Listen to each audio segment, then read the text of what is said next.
Hello hello everyone, welcome you all at Lokesh sir unlimited study zone. तो चल रहा है हमारा चैप्टर सेमीकंडक्टर इलेक्ट्रॉनिक्स, अर्धचालक युक्तियां एवं पदार्थ एवं अर्धचालक युक्तियां। कल हमने आपको बताया कि दो प्रकार के अर्धचालक होते हैं, पी प्रकार के और एन प्रकार के। पी फॉर पॉजिटिव चालक में बहुसंख्यक आवेशवाहक क्या होते हैं, होल होते हैं, और एन टाइप के अर्धचालक में बहुसंख्यक आवेशवाहक क्या होते हैं, इलेक्ट्रॉन होते हैं। और बताए थे मैंने प्योर अर्धचालक में इलेक्ट्रॉन और होलों की संख्या बराबर होती है, परंतु इम्प्योर अर्धचालक कह लीजिए या आप उन्हें क्या कह लीजिए, बाह्य अर्धचालक, उसमें इलेक्ट्रॉनों की संख्या बराबर नहीं होती है। बेटा ये वाला इसको ऑन कर दो, बंद कर दो, ठीक है। तो ये आपको कल, अरे भाई साहब दिवाली नहीं है, बंद करो। अरे भैया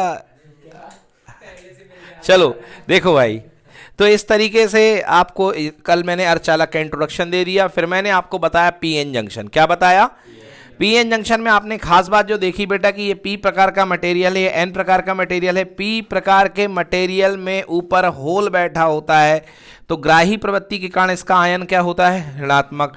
और इसके अंदर इलेक्ट्रॉन बैठा होता है, तो भैया दाता प्रवृत्ति के कारण इसका आयन क्या होता है, धनात्मक।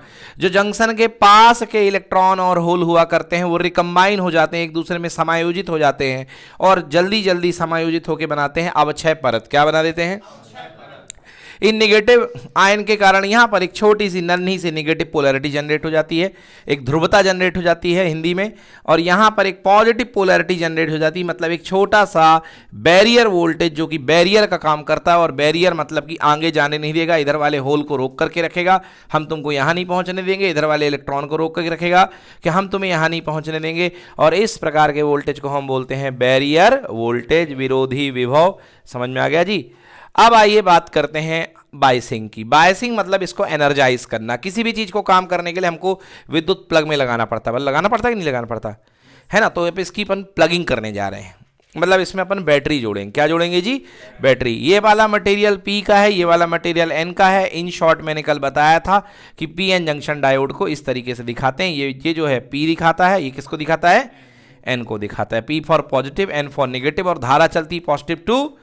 आइए देखते हैं किस प्रकार से धारा का वहन यहाँ पे होगा। देखिए अब ये जो वोल्टेज है VB, ये बड़ी कमाल की बात है, और बीच की जो परत होती है इसको बोलते हैं अवक्षय परत। क्या बोलते हैं? अवक्षय को इंग्लिश में बोलते हैं डिप्लेशन। डिप्लेशन का मतलब होता है रिक्त।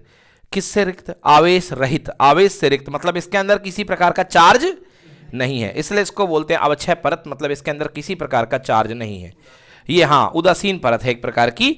तो यहाँ पर प्लस और माइनस बैठ जाते हैं, कचरा एक टाइप का, ठीक है ना। केवल पोलैरिटी जनरेट करके बैठे हुए हैं, और छोटा सा वोल्टेज है इनके पास, कोई ज्यादा बड़ा वोल्टेज नहीं है। कितना वोल्टेज? 0.3 वोल्ट। कितना है? 3 वोल्ट। सिलिकॉन की बात कर रहा हूं मैं। तो 0.3 वोल्ट का नन्हा सा वोल्टेज लेकर के मना कर रहे हैं, हम नहीं जान देंगे। मतलब एक छोटा सा बैरियर लगाए हुए हैं, समझ गए ना, कागज का बैरियर बना करके रोक रखा है। मगर ये भी बेचारे, इनके पास इतनी ताकत नहीं है इनके पास कि ये उधर के उधर कूद जाएं। अब हम लगाते हैं बाइसिंग। तो बाइसिंग दो प्रकार की होती है। सबसे पहली बाइसिंग को बोलते हैं इंग्लिश में फॉरवर्ड बाइसिंग, हिंदी में बोलते हैं अग्र अभिनति। क्या बोलते हैं भैया? अग्र अभिनति, ठीक है ना, ये कहलाती है अग्र अभिनति। अब आइए देखते हैं अग्र अभिनति में क्या होता है। तो ये आपके पास पी मटेरियल है, ये आपके पास एन मटेरियल है।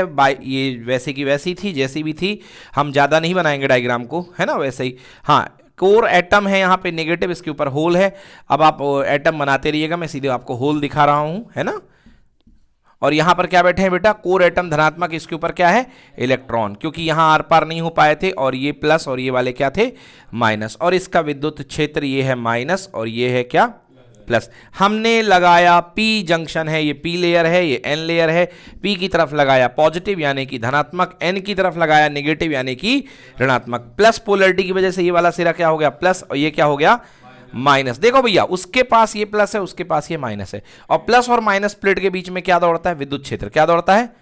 तो उनका भी एक छोटा सा विद्युत क्षेत्र है, वो जिसकी तीव्रता चल रही है इधर प्लस से लेके कहाँ बेटा? माइनस। और हमारा भी विद्युत क्षेत्र हमारे हाथ में है, हम ट्रिगर कर रहे हैं, अपना वोल्टेज बढ़ाएंगे। मतलब ये हमारे पास जो वोल्टेज वाली मशीन है, ये वोल्टेज कंट्रोलर है जिसमें हम ट्रिगर कर सकते हैं, 0 cut cut cut cut cut 1 2 3 4 5 वाली, समझ में है ना। ये एक्सपेरिमेंट आपके लैब में भी है, तो इसको अपन ट्रिगर कर सकते हैं, बढ़ा सकते हैं। देखिए तो ये वोल्टेज बेटा 0.3 वोल्ट का है। कितने का है? 0.3। अब जैसे ही मैंने यहां पे लगाया पहला वोल्टेज 0.1, 1। देखिए मैं यहां पे वोल्टेज बना रहा हूं और यहां पे मैं क्या बना रहा हूं, करंट। क्या बना रहा हूं? जैसे मैंने 0.1 लगाया बेटा, देखो बैक साइड में क्या लग रहा है 0.3 और हमारा फॉरवर्ड साइड में लग रहा है 0.1। हमारी दिशा क्या बेटा, यहां से लेके यहां, मतलब हमारा इलेक्ट्रिक फील्ड यहां दौड़ेगा 0.1। क्या 0.3 को 0.1 तोड़ पाएगा? नहीं तोड़ पाएगा। मतलब इलेक्ट्रॉन इंतजार करते बैठे रहेंगे, होल इंतजार करते बैठे रहेंगे, या अपेक्षा करेंगे थोड़ा और जोर का धक्का मारो तो हम तोड़ें इसको, जंक्शन को। समझ में आया?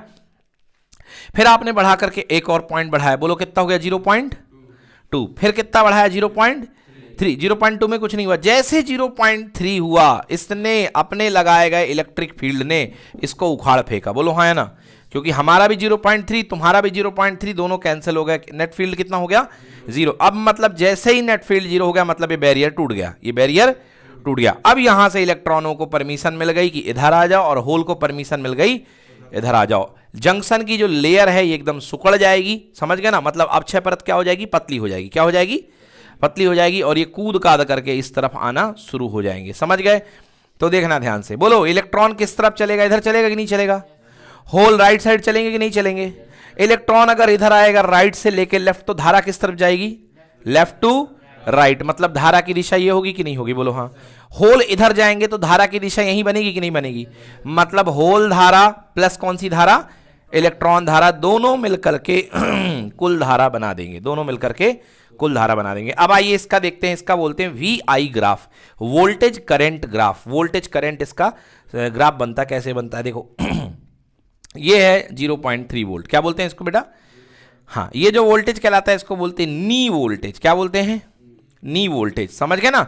नी यानी घुटना, नी यानी घुटना। इसका शेप घुटने जैसा बनेगा, इसलिए इसका नाम दे दिया गया है नी वोल्टेज। एक तरीके से ये बैरियर वोल्टेज था जिसको तोड़ दिया गया है। आइए देखिए, शुरुआत में बेटा जी जब हम बिल्कुल 0.1 वोल्ट पे थे, तो बोलो धारा कितनी थी? 0 के बराबर थी कि नहीं थी? 0.2 पे गए तो धारा बढ़ी कि नहीं बढ़ी? नहीं बढ़ी। अरे काहे को बढ़ेगी भाई ज्यादा? 0.2 पे बैरियर टूटा क्या? बट जैसे ही 0.3 पे गए, बैरियर क्या हो गया? और धारा एकदम लपालप बढ़ना शुरू हो गई। आई बात समझ में कि नहीं आया? कोई दिक्कत? अब आप देखिए ध्यान से कि यहां पर जो है रजिस, क्या ग्राफ सरल रेखीय है कि नहीं है? नहीं, ये ग्राफ जो है आप इसको सरल रेखा मत समझिए, ये वक्र रूप का है। कैसे रूप का है? वक्र रूप का है। मतलब यहां पर रेजिस्टेंस जो होगा जंक्शन का फिक्स नहीं होगा। तो ये ओमिक हुआ कि अनोमिक हुआ? अनोमिक, क्योंकि ओमिक जो होते हैं उनका ग्राफ क्या होता है? सरल रेखा, और उनका प्रतिरोध फिक्स होता है, मगर इसका प्रतिरोध फिक्स नहीं है। अब आप कहेंगे सर इसका प्रतिरोध कैसे निकाला जाए? तो इसका प्रतिरोध जो होगा परिवर्ती प्रतिरोध, बदलने वाला प्रतिरोध। वहां पे क्या होता था? V बराबर I इंटू, तो R बराबर होता था V अपॉन कितना? यहां पर परिवर्ती प्रतिरोध, D फॉर डायनेमिक, डायनेमिक को हिंदी में बोलते हैं परिवर्ती। परिवर्ती प्रतिरोध बराबर delta V upon delta I। मतलब V में कितना बदलाव हुआ और I में कितना बदलाव हुआ। तो जैसे ही मान लो दो बिंदु हैं आपके पास, ये और ये, समझ में आया? तो देखो V में देखो बदलाव, बोलो ये डेल्टा V है कि नहीं है? और यहां पर I में कितना बदलाव हुआ? ये हुआ कि नहीं हुआ?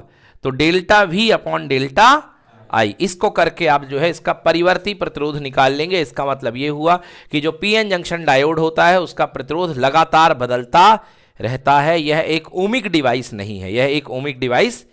बोलो आ गया समझ में?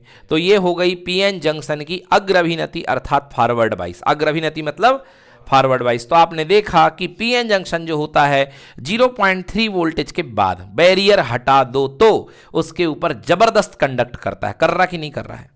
कर रहा है कि नहीं कर रहा है? अब आइए देखते हैं इसकी पश्च अभिनति। ये हो गया है, ठीक है ना? वीडियो को पॉज करिए और जल्दी से इसको नोट करिए। तो भैया सेकंड पार्ट आ जाते हैं। पहला था अग्र अभिनति, अब दूसरा पार्ट इसका आता है क्या? पश्च अभिनति। आपने देखा अग्र अभिनति में ये शानदार कंडक्शन कर रहा है। कर रहा कि नहीं कर रहा है? मतलब एक बेहतरीन कंडक्टर का काम कर रहा है अग्र अभिनति में। अब आइए पश्च अभिनति में। आपने यदि पढ़ा हो, किताबों को पढ़ा हो, तो आपने सुना होगा क्षेत्र एमिशन, क्षेत्र उत्सर्जन। जैसे प्रकाश विद्युत उत्सर्जन होता है, प्रकाश के डालने पर उत्सर्जन होता है इलेक्ट्रॉनों को, उसको बोलते हैं प्रकाश विद्युत उत्सर्जन। तापमान से जो उत्सर्जन होता है उसको बोलते हैं तापीय उत्सर्जन। समझ में आ गया? परंतु यदि आप किसी मेटल को अगर आप जबरदस्त विद्युत क्षेत्र में रख दें, मतलब ये प्लस और ये क्या माइनस, सुन रहे हैं, प्लस और माइनस, तो ये क्या हो जाएगा, इसके इलेक्ट्रॉन बाहर निकलना शुरू हो जाएंगे। इसको बोलते हैं क्षेत्र उत्सर्जन। मगर इसके लिए विद्युत क्षेत्र बहुत तगड़ा होना चाहिए। विद्युत क्षेत्र क्या होना चाहिए, बहुत तगड़ा। इलेक्ट्रॉन बहुत ज्यादा विद्युत क्षेत्र है, प्रेरण तो होगा ही।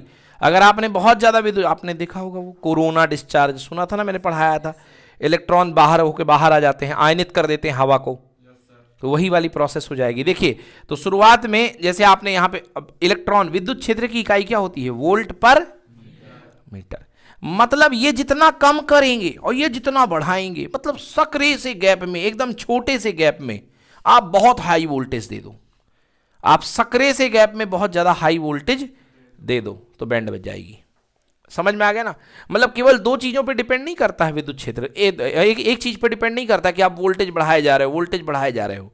ये भी डिपेंड करता है कि बीच का गैप कितना है, वोल्ट पर मीटर। अगर कैपेसिटर की प्लेटों के बीच में वोल्टेज बिल्कुल जगह कम है और आपने हाई वोल्टेज दे रखा है, तो अंदर का विद्युत क्षेत्र बहुत तगड़ा होगा, समझ गए ना। बट यदि जगह बहुत ज्यादा है तो अंदर का विद्युत क्षेत्र हो सकता है इतना तगड़ा ना हो।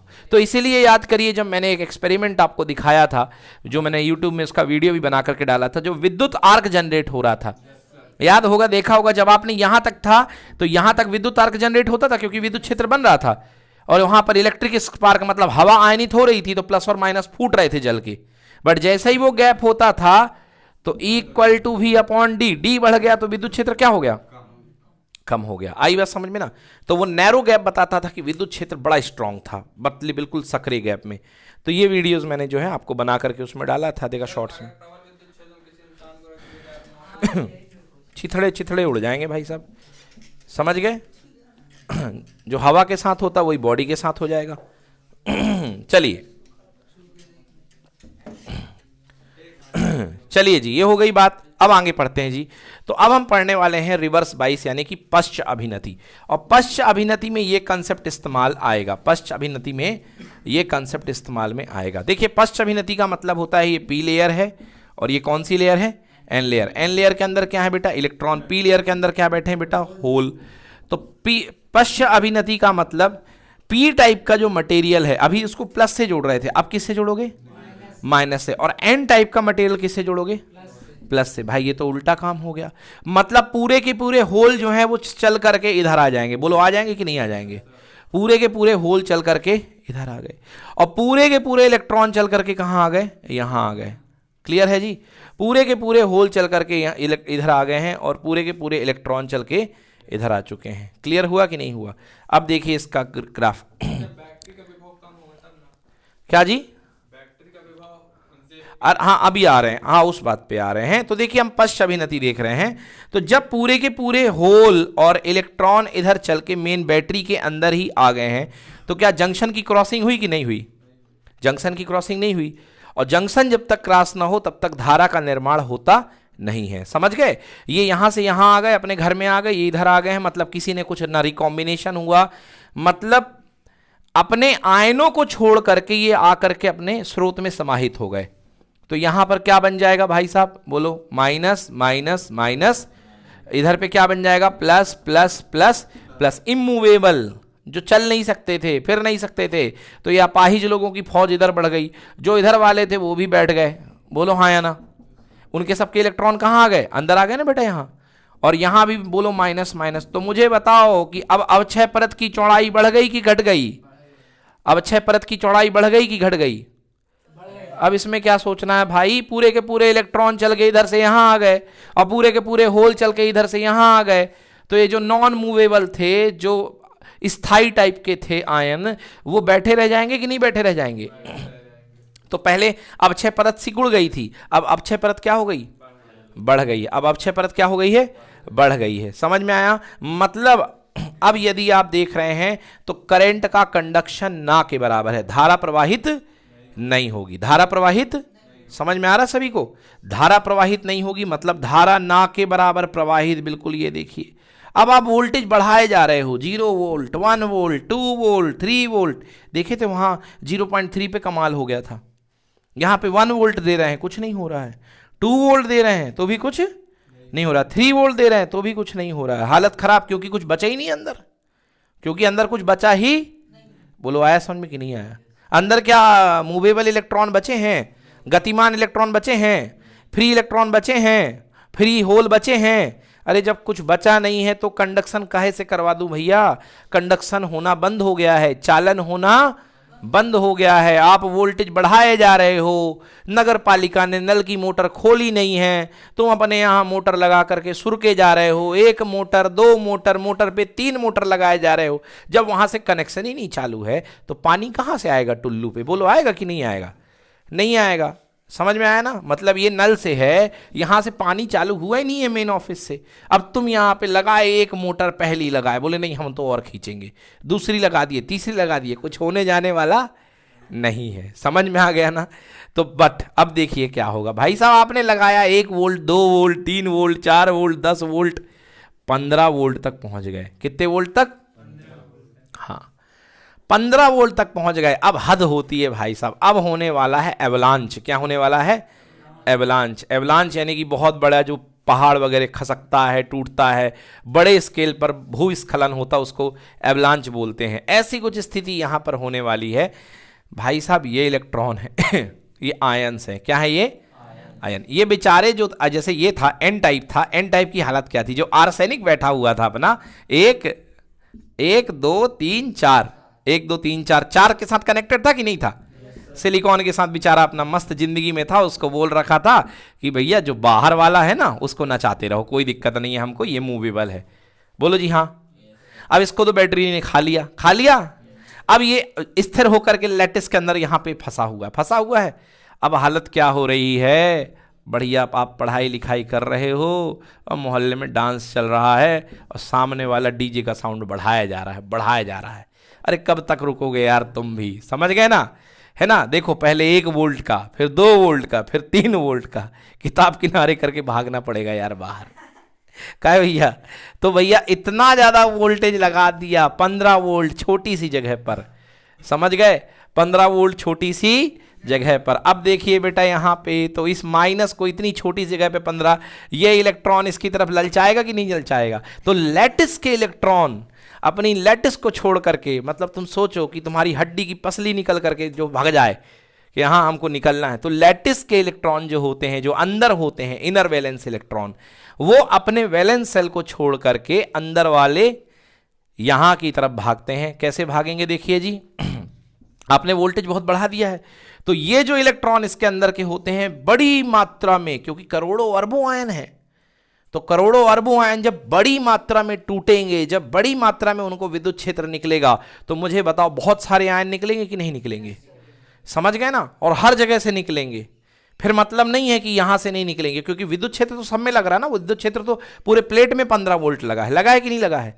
तो बड़ी संख्या में एवलांच होता है। समझ गए ना? एवलांच को हिंदी में बोलते हैं भंजन। क्या बोलते हैं? भंजन। समझ में आ गया? मतलब एक तरीके से बर्बादी का नाम है ये। तो बताओ धारा बहुत ज्यादा बढ़ जाएगी कि घट जाएगी? बहुत ज्यादा बढ़ जाएगी। और इस प्रकार से यहां पर एक स्थिति आती है, और ये वोल्टेज जो कहलाता है, जिस पर ये बर्बादी होती है, जिस पर ये भंजन होता है, इसके बारे में पता लगाया था जेनर ने। क्या इसने पता लगाया था? जेनर ने। तो इसको बोलते हैं भैया जेनर भंजन। क्या बोलते हैं? जेनर भंजन। अब एक चीज देखिए भाई साहब, इसका उपयोग भी कर लिया गया। ये धारा देखिए यहां पर अनलिमिटेड बढ़ रही कि नहीं बढ़ रही है? बढ़ रही है अनलिमिटेड की नहीं बढ़ रही है? ठीक है ना? अब धारा अनलिमिटेड बढ़ जाएगी, धारा अनलिमिटेड बढ़ जाएगी। देखिए आप यहां पर धारा ले लीजिए, मान लीजिए यहां पर धारा है 10 माइक्रो एम्पियर। कितने माइक्रो एम्पियर? यहां पर धारा मान लीजिए 20 माइक्रो एम्पियर। बोलिए है कि नहीं है? धारा बढ़ती जा रही है मगर वोल्टेज क्या है? फिक्स है। हाँ या ना? इसलिए ये जो डायोड होता है, इस प्रक्रिया का, इस कंसेप्ट का इस्तेमाल बनाने में किया जाता है वोल्टेज रेगुलेटर। किस में बनाया जाता है? चाहे धारा कितनी भी बढ़ जाए मगर वोल्टेज हमेशा क्या मिलेगा आपको? नियत मिलेगा। धारा कितनी भी बढ़ जाए आपको वोल्टेज आपको नियत मिलेगा। तो सवाल आता है कि जेनर डायोड का उपयोग कहां किया जाता है? उत्तर है जेनर डायोड का उपयोग वोल्टेज रेगुलेटर यानी वोल्टेज नियामक के रूप में किया जाता है। गांव वगैरह में पहले टीवी वगैरह नहीं चला करती रही हैं, आज भी इस्तेमाल होता है, तो टीवी के ऊपर एक डब्बा रखते रहे हैं, स्टेबलाइजर, समझ गए ना, उसको कट कट कट कट 3-4 बने रहते रहे, आज भी चक्की वक्की नहीं उठती तो दबाते हैं उसको, हाँ है ना, तो उससे क्या करते रहे, वोल्टेज को स्टेबल करते थे, क्या करते थे, वोल्टेज को स्टेबल किया करते थे। समझ में आया? नहीं तो टीवी में ऐसी लंबी लाइनें आती रही हैं, बड़ी प्रॉब्लम होती रही है, तो उसमें वोल्टेज स्टेबलाइजर का इस्तेमाल किया करते हैं। क्लियर हो गया? धारा कितनी भी बहे आपको वोल्टेज फिक्स कर देगा, धारा कितनी भी बहे आपका वोल्टेज फिक्स कर देगा। हाँ, जेनर भंजन, जेनर भंजन एक प्रक्रिया है बेटा, जेनर भंजन एक प्रक्रिया है। जेनर किसका नाम है? साइंटिस्ट का नाम है। तो जेनर ने इस चीज का पता लगाया, तो जेनर ने इस चीज का पता लगाया, इसलिए इस स्थिति का नाम दे दिया क्या क्या? जेनर भंजन। बोलो जी। ये स्थिति इसलिए हो गई बेटा कि ये देखिए, ये आपके पास बहुत सारे इलेक्ट्रॉन और बहुत सारे होल हैं, हाँ या ना, अंदर क्या है? एटम है, अंदर क्या है? एटम है। जब आप इन एटम को जोरदार प्लस और जोरदार माइनस में 15 वोल्ट पर मिलीमीटर पर, या उससे भी शायद कम, मैं तो एक आंकड़ा दे रहा हूं भाई साहब, 15 वोल्ट पर मिलीमीटर, हिसाब लगाइए भाई साहब, 15 वोल्ट पर मिलीमीटर, मतलब मिलीमीटर को मीटर में बदल दो तो 1 मिलीमीटर बराबर 10⁻³ मीटर, और हो सकता माइक्रोमीटर हो, मैंने तो देखा नहीं है कभी, मतलब अंदाजा नहीं लिया इस चीज के बारे में कि कितना होता है, बट होता बहुत कम गैप है, दो अणुओं के बीच में, इतनी सी लैटिस के बीच में कितना गैप होता होगा? बहुत ही कम। तो इसी को देख लो, अपन मान लेते हैं 1 mm का, देख लीजिए, इसी को समझ लीजिए, तो 15 10 की पावर ऊपर जाएगा, बोलो 3 बचेगा नहीं बचेगा? वोल्ट पर कितना, मतलब 15,000 वोल्ट प्रति कितना, बताइए, बहुत तगड़ा वोल्टेज है कि नहीं है? इस वोल्टेज में कौन ना डांस कर जाए। तो यहां के इलेक्ट्रॉन और होल निकल करके टूट फूट गए, मेनली इलेक्ट्रॉन अपनी लैटिस को छोड़ करके क्या गए? भाग गए। समझ में आया? तो इस प्रकार से यहां पर इस प्रक्रिया को बोला गया जेनर भंजन। भंजन मतलब एवलांच, विध्वंस होना, क्या होना? विध्वंस की स्थिति आ गई, भंजन हो गया, सब टूट टाट गया। समझ गए ना? तो इस तरीके से ये ऐसा हो जाता है। अब सुनिए भाई साहब, बड़े अमाउंट में बहुत धारा बनती है, बनती कि नहीं बनती है? ठीक है ना, बड़े अमाउंट में बहुत धारा बनती है, इसलिए इस स्थिति के बाद आपका डायोड खराब होने लगता है। क्या होने लगता है? अगर आपने इस चीज को कंट्रोल नहीं किया, अगर आपने इस चीज को कंट्रोल नहीं किया तो एक्सेसिव हीट निकलेगी, बहुत ज्यादा गर्मी निकलेगी, डायोड आपका बहुत गर्म हो जाएगा, क्योंकि धारा अनलिमिटेड बढ़ती जा रही है, धारा अनलिमिटेड बढ़ती जा रही है। देखो ये नीचे जाते ही जा रहा है कर्व, इसलिए यहां पर ये डायोड खराब होने की स्थिति में आ जाता है। अब मुझे बताइए, बट यदि मैं जेनर भंजन की इस कंडीशन पर ना पहुंचूं तो धारा कैसी होगी? बहुत ज्यादा होगी कि ना के बराबर? ना के बराबर, 0। बोली हाँ या ना? मतलब कौन सी अभिनीति बोलते हैं? पश्च अभिनति में, पश्च अभिनति में यदि देखा जाए सामान्य परिस्थिति में, तो डायोड कंडक्ट करेगा कि नहीं करेगा? सामान्य परिस्थिति में कंडक्ट, और जेनर भंजन की परिस्थिति में कंडक्ट करेगा। आई बात समझ में ना? तो आप सुनिएगा, इस चीज को याद रखिएगा कि फॉरवर्ड बाइस में अग्र अभिनति में डायोड कंडक्ट करता है, डायोड कंडक्शन करेगा, मतलब रेजिस्टेंस क्या होता है? बहुत कम। रेजिस्टेंस क्या होता है? बहुत कम। सवाल आएगा, अग्र अभिनति का प्रतिरोध क्या होता है? बहुत ज्यादा या बहुत कम? अग्र अभिनति का प्रतिरोध क्या होता है? बहुत कम। अरे यार फिर क्या बोल रहे हैं? फॉरवर्ड बाइस यानी अग्र अभिनति में कंडक्ट करेगा कि नहीं करेगा?